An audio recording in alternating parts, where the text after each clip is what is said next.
dari kelompok 1 akan mempresentasikan sebuah materi yang berjudul Hubungan Internasional. Perkenalkan, nama saya Feni Eka Agustin. Saya Devana. Saya Ayu Puspa. Saya Rosa Eka Mufita. Saya Agnes Rifnu Mariska. Saksikan presentasi kita. Cekidot.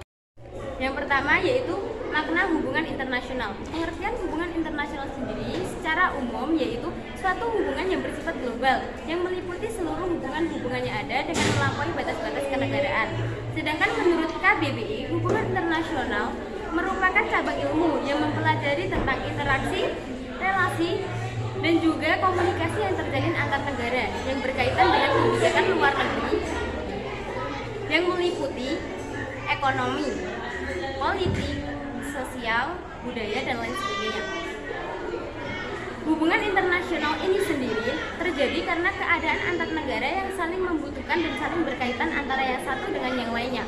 Hal tersebut didasari atas perbedaan kondisi geografi dan juga sumber daya manusianya.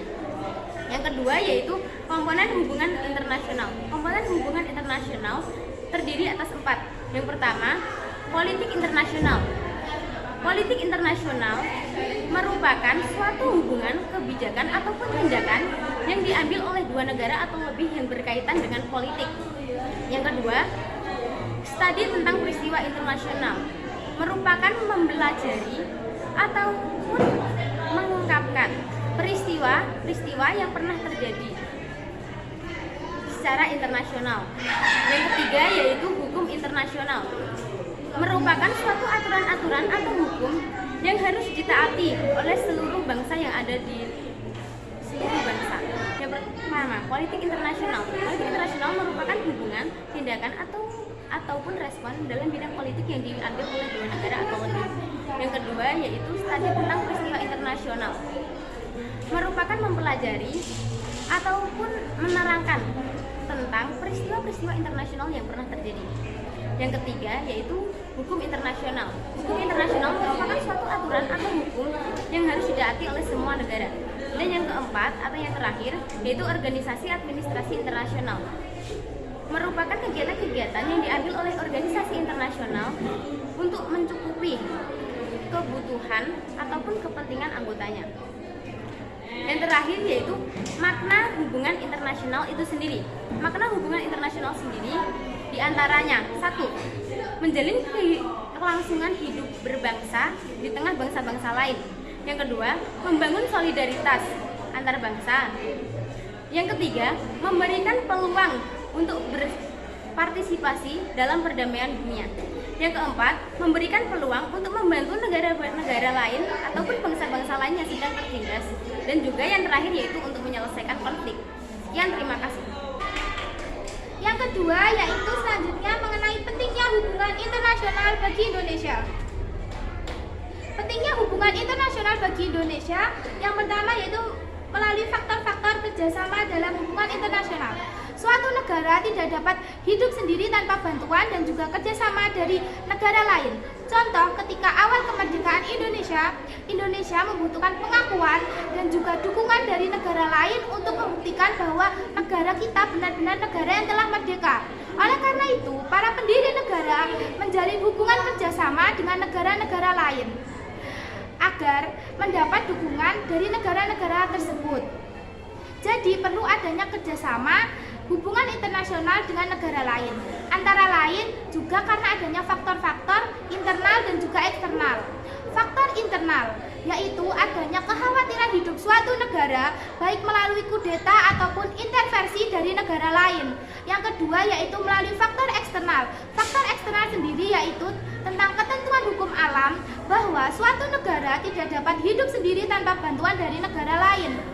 Ketergantungan tersebut meliputi upaya pemecahan, ekonomi, sosial, politik, hukum, budaya, pertahanan, dan juga keamanan. Kemudian, bangsa Indonesia dalam membina hubungan dengan negara lain menerapkan prinsip politik luar negeri yang bebas aktif dan diabdikan bagi kepentingan nasional. Pembangunan hubungan internasional ini bertujuan untuk mempererat tali persaudaraan dan kerjasama bilateral, multilateral, regional melalui berbagai macam forum seperti dengan kepentingan sesuai dengan kepentingan dan keamanan nasional. hubungan internasional diarahkan untuk berbagai macam hal. Contohnya, mempertahankan kemerdekaan bangsa dan menjaga keselamatan negara, meningkatkan perdamaian internasional dan tali persaudaraan dengan negara lain atau tetangga.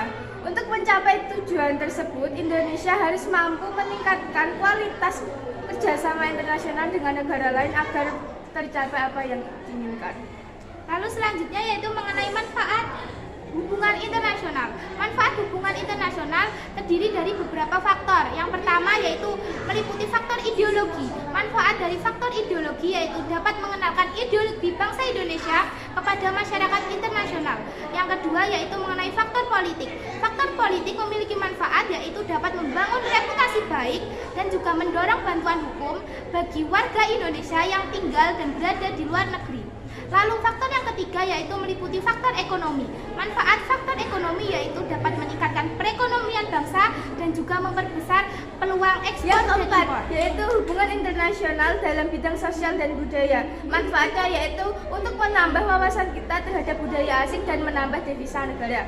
Dan yang terakhir yaitu yang kelima, yaitu manfaat hubungan internasional dalam bidang keamanan dan pertahanan. Salah satu contohnya yaitu untuk mempertinggi dan menjaga integrasi nasional. Selain itu, adanya korelasi ini dapat menciptakan stabilitas pada negara dan keamanan bangsa.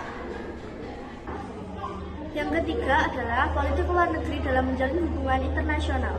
Ada 3 poin, yaitu yang pertama, pengertian politik luar negeri, yang kedua adalah bentuk politik luar negeri, dan yang ketiga adalah bentuk kerjasama yang dikembangkan oleh bangsa Indonesia.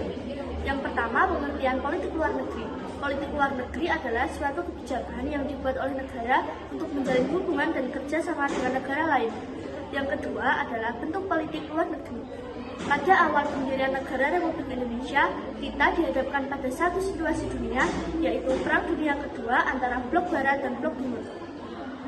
Perang Dunia Kedua ini sangat berpengaruh kepada negara Indonesia yang baru saja merdeka pada saat itu.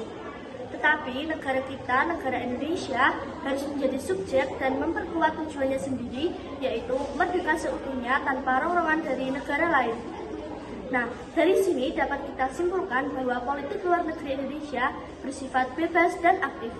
Sedangkan apa sih yang dimaksud politik luar negeri Indonesia bersifat bebas dan aktif itu? Bebas adalah yang berarti tidak memihak pada blok atau kelompok manapun, sedangkan aktif itu sendiri yang berarti ikut berperan aktif dalam menjaga perdamaian dunia dan ketertiban dunia. Poin yang ketiga adalah bentuk kerjasama yang dikembangkan oleh bangsa Indonesia. Yang pertama adalah menjadi anggota PBB. Yang kedua, memperakarsai Konferensi Asia Afrika.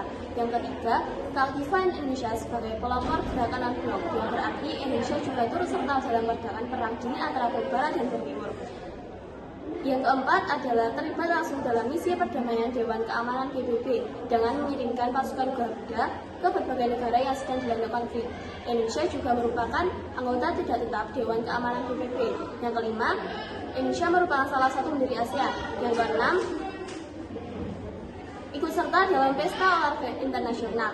Yang ketujuh, menyelenggarakan hubungan diplomatik dengan berbagai negara yang ditandai dengan pertukaran perwakilan diplomatik dengan negara yang bersangkutan. Dan yang terakhir adalah Indonesia juga aktif dalam beberapa organisasi internasional. Sekian presentasi dari kami. Mohon maaf jika ada salah kata yang kurang berkenan, baik disengaja ataupun tidak. Kami akhiri.